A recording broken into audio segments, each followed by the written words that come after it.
북한군의 전면 난침으로 시작된 6.25 전쟁은 어느덧 70년이란 세월이 쏜살같이 흘러갔습니다. 그러나 아직도 한반도는 전쟁이 언제 터질지 모르는 시한폭탄 같은 상황 속에 요동을 치고 있습니다.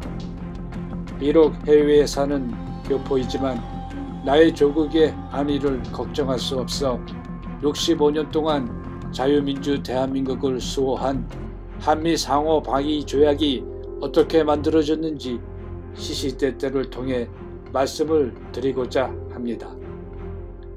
한미상호방위조약이 체결된 결정적 힘은 이승만 대통령께서 방공포로를 미국의 의사 없이 단행한 것이 시발점이 되었습니다.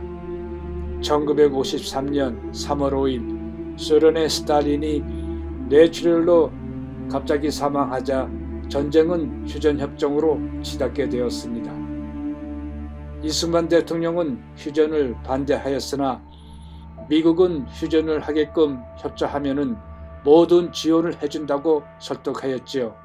그러나 동의하지 않았습니다.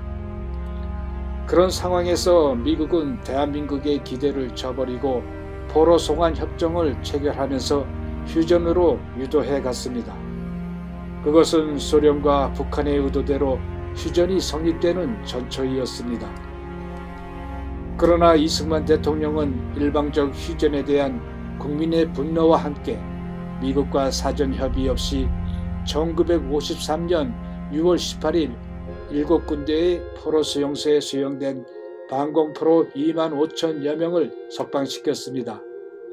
그리고 미국과 전 세계를 놀라게 했습니다.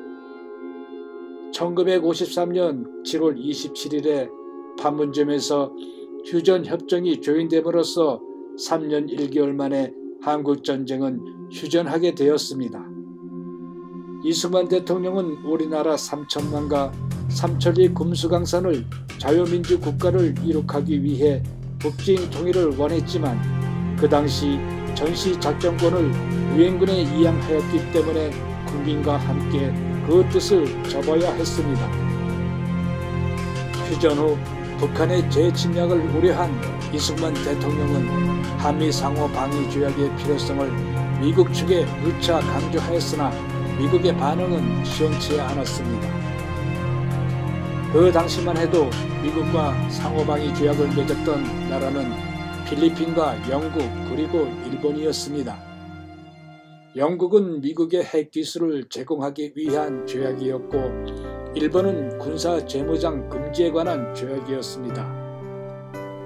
한미상호방위조약의 진전은 아주 미비했습니다. 이승만 대통령은 방공포로들을 대통령의 직권으로 석방시켜가면서 조약 체결을 강력히 요구하였지만 당시 아이젠하워 대통령은 이승만 대통령의 행동을 비난했고 국무장관 존 버스터 댈러스는 이승만 대통령을 제거하려고 검토하였다고 합니다. 한미상호방위조약은 1953년 8월 3일부터 협상에 들어갔지만 쉽지는 않았습니다. 그러나 이승만 대통령께서 어려운 난제들을 극복하면서 마침내 1년 후인 1954년 11월 18일에 조약이 최종 마무리되었습니다.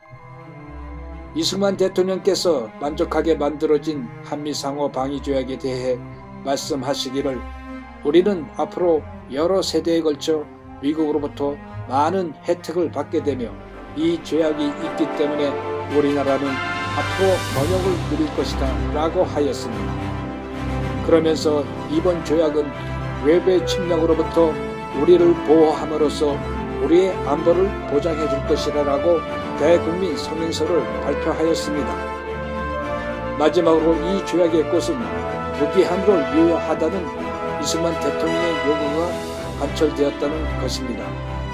당시 미국은 필리핀은 유효기간이 정해져 있는 조항을 들어 반대 의견을 표시했으나 무한정을 요구한 이승만 대통령의 배짱과 지혜로 오늘날까지 이어져 왔습니다.